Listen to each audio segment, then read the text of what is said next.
primeiro lugar, queria agradecer o convite, essa parceria com o Positivo Tecnologia, para a gente investigar um pouquinho as relações do jovem com a tecnologia e como essa tecnologia pode estar impactando saúde, emoção, comportamento desses jovens, né?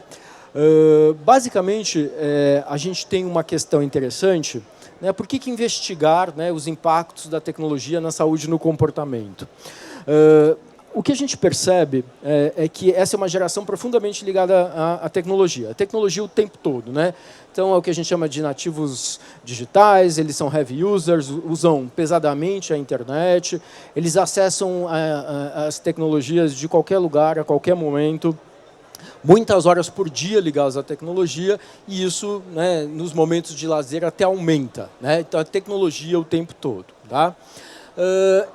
Ao mesmo tempo que é uma geração profundamente tecnológica, é uma geração que a gente tem visto uma série de pesquisas e trabalhos indicando que é uma geração que sofre mais.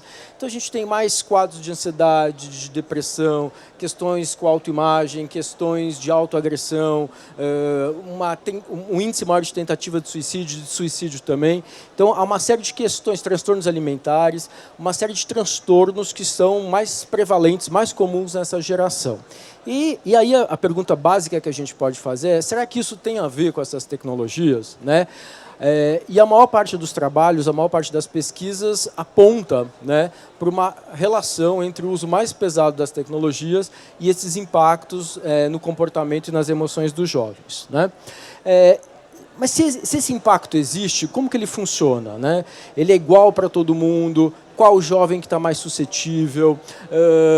Quando ele acontece? Quando ele começa a acontecer? Como a gente percebe isso? Então, tem uma série de questões ainda pouco investigadas, né? É interessante a gente pensar, né, que o jovem ele usa a tecnologia o tempo inteiro como uma estratégia, né, de lazer. A conexão tem a ver não só com as questões básicas de pesquisa, de busca de informações, mas é profundamente ligado à questão de lazer.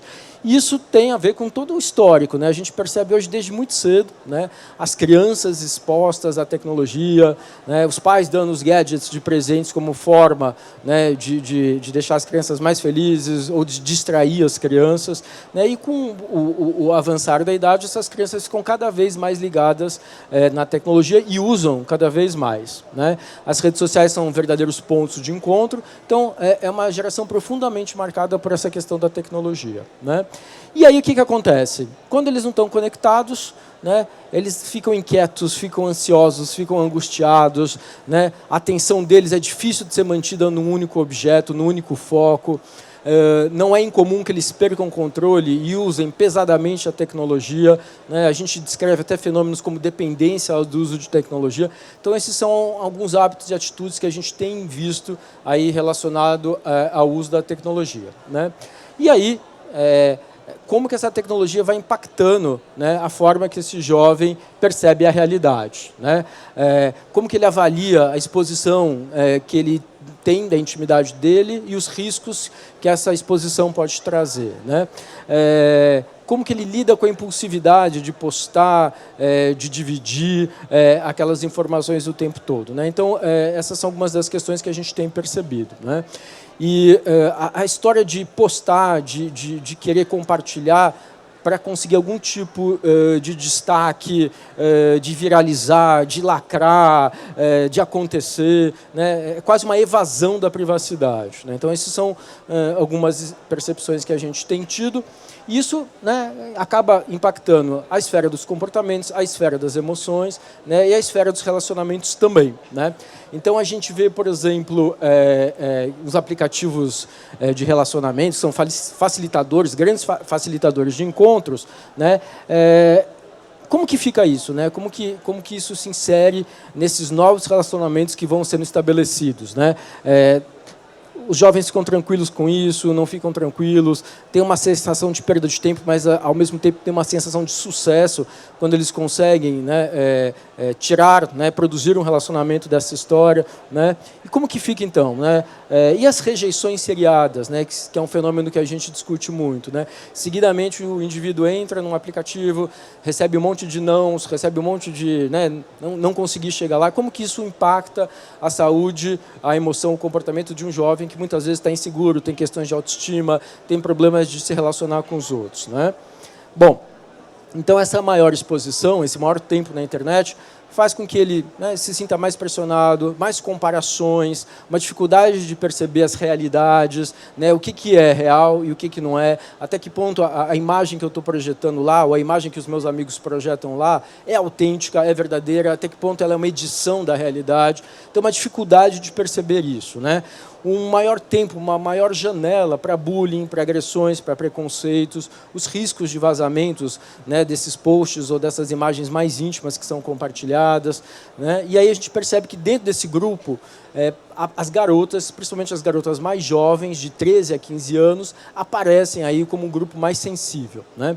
Então, isso são algumas questões que a gente está trazendo, que a gente tem visto das pesquisas e dos trabalhos que estão investigando essa história, né? E aí, assim, como isso está impactando a sala de aula, né? Que eu acho que é um outro ponto interessante, né? Afinal de contas, né? Esse jovem, né, que está lá mais tempo na internet, está mais tempo com as tecnologias, o que acaba acontecendo? Ele acaba indo dormir mais tarde, tem uma qualidade de sono pior, o dia seguinte ele tem uma dificuldade de se concentrar, de manter a atenção, de focar, né? Então, isso tudo tem aparecido, e isso, muitas vezes, obviamente, impactando o desempenho, os resultados dele na escola, né? E, além disso, né, essas questões todas de bullying que a gente viu, esse compartilhamento todo, muitas vezes invadindo esses relacionamentos dentro da escola, dentro da sala de aula, né? E prejudicando também as relações sociais entre eles, né? Bom, a gente vive um ambiente em que eles são muito mais, né, tecnológicos do que a gente, pais, ou do que a gente, professores, né? Até que ponto, né, esse tempo maior nas tecnologias e na internet é um encolhimento, né, ou uma expansão dos espaços vivenciais desse jovem, né? Será que ele está deixando de viver outras coisas para ficar lá conectado? Como que ele está aproveitando esse tempo, né? Então, essa é uma questão, são questões que a gente está discutindo. E aí, a gente vem contar para vocês um pouquinho a história, coloquei um pouquinho, né, sobre essa geração mais tecnológica, coloquei um pouquinho sobre os impactos que essa tecnologia pode estar tendo na vida deles, e aí a gente pensou num projeto que avaliasse isso, né, que conseguisse medir isso um pouco melhor, né? Então, em 2018, a gente fez um piloto em que a gente teve a participação de 180 escolas, e elas contaram um pouco para a gente as preocupações, né, dessas escolas com relação ao comportamento e às emoções deles, né? A partir dessa conversa com as escolas, a gente elaborou um questionário que está, né, sendo aplicado nesse momento, começou a estar no ar comecinho de maio, deve ficar até o final de junho, né, em que a gente está convidando agora os alunos a participarem, né? A gente já usou uma metodologia parecida, não sei se vocês estão familiarizados com as pesquisas que a gente já fez com o Portal Educacional. A gente já fez várias edições de pesquisas que checam questões que têm a ver com o comportamento do jovem, usando a tecnologia como uma porta de entrada para o universo desse jovem, né? A gente já investigou sexualidade, álcool, cigarro e drogas, valores, atitudes, enfim, a gente já fez várias edições mais fechadas, né, para as escolas que estavam ligadas ao Portal Educacional. Dessa vez, a gente está propondo uma pesquisa aberta, qualquer escola pode participar, qualquer rede pública pode participar, né? A participação é gratuita, e a ideia é que a gente tenha um universo bastante amplo para que a gente possa entender um pouquinho como que isso está, né, mexendo com o jovem aqui no Brasil, né? A gente está com o questionário aberto. Vou contar um pouquinho para vocês, então, os resultados de 2018, o que a gente está pensando para 2019, tá? Então, isso só uma olhadinha aqui nas escolas que participaram. A gente teve uma participação maior das escolas públicas, das escolas privadas, mas a gente tem um quarto dos participantes vindo das escolas públicas. Isso a gente está falando em relação a 180 escolas que participaram do projeto em 2018, tá? Em que os educadores responderam. Basicamente, quem respondeu foram professores, diretores e coordenadores, e a gente tem amostras ou escolas de 18 estados aqui no Brasil, tá? Um pouco da ecologia dessas escolas, né? 40% delas estão localizadas em ambientes que foram considerados pelos educadores como de violência intermediária ou elevada, né? A gente tem aí mais ou menos 20 a 25% dos alunos nessas escolas filhos de pais separados, né? E a gente tem aí uma renda familiar média dessas escolas que participaram de 1 a 10 salários mínimos por mês, né? A maior parte dos alunos ou das escolas estão nesse contexto, tá? Em relação aos riscos que os educadores apontaram para a gente, que são os mais preocupantes para eles, né, a gente avaliou um pouco os riscos enfrentados pelos jovens. O que mais preocupa eles, né, a gente pegou ali as escalas de uma preocupação média ou alta com esses alunos, a questão de álcool e drogas, e a questão de bullying e a questão de preconceitos. Foram as que mais apareceram como os riscos enfrentados pelos jovens, né. Aparece também a questão do rendimento escolar, né, como uma preocupação importante aí das escolas, problemas disciplinares, afastamentos por questões emocionais foram os mais frequentes, tá? E aí, em relação ao uso das tecnologias, os problemas que aparecem, os maiores problemas que aparecem, né? O uso do celular nas salas de aula e problemas de foco, de atenção e concentração desse aluno nas salas de aula foram os que mais apareceram. Mas também a gente tem posts inadequados, cyberbullying, vazamentos, enfim, né? Mas quase a metade das escolas conta para a gente problemas importantes em relação ao uso do celular nas salas de aula e problemas de atenção, né? E aí são outras questões, crises desencadeadas por posts, pedidos de ajuda dos pais por problemas que nasceram na internet ou nas tecnologias, e por aí vai, tá? Eu estou correndo um pouquinho, que a gente tinha pensado nessa apresentação por um tempo maior, de 1 hora a gente teve que dar uma encolhida, então estou dando uma corridinha aí só para a gente conseguir chegar aos objetivos.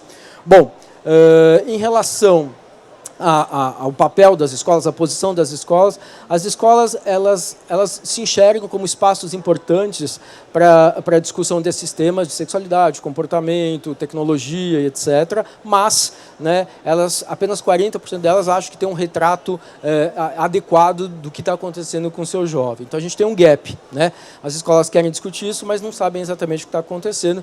Nesse sentido, a pesquisa pode talvez ajudar a facilitar um acesso a esse retrato, né?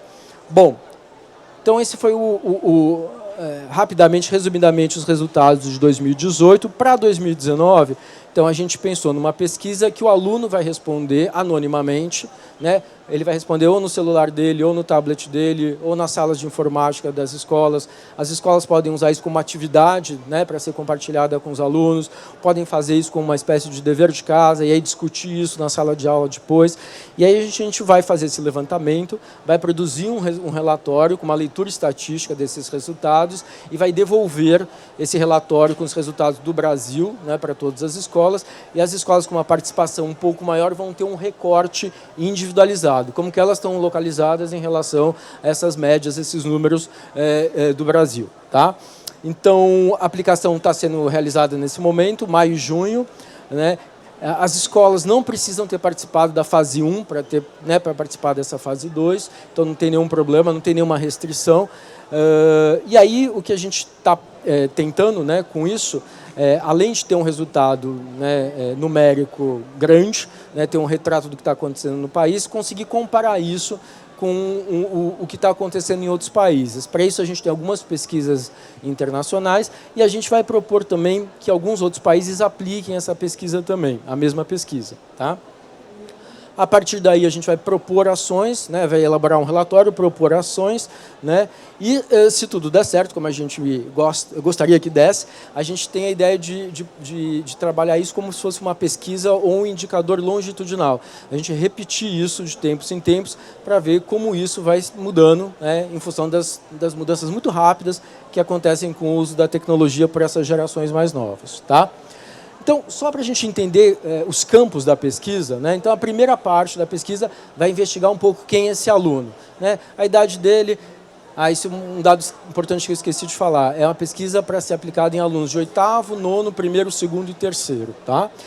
A idade deles, a série que eles estão, gênero, raça, cor, a estrutura da família deles, a relação com a família deles, né? Se eles trabalham ou não, se eles têm uma religião ou não, o papel da religião na vida deles, e há uma série de indicadores sociais dessa família, né, para a gente pensar, né, essa ecologia do comportamento deles. Uma série de estudos e as próprias pesquisas que a gente fez mostram que alguns jovens em situações mais vulneráveis, né, sociais, econômicas, psicológicas, é um jovem que está mais sujeito à exposição a riscos. A gente quer ver se isso acontece também nesse mundo da tecnologia. Tá? Aí a segunda parte é como eles estão usando essa tecnologia. Eles estão usando demais, eles controlam, eles têm perda de controle, eles se consideram dependentes ou não. Isso produz impactos no sono deles.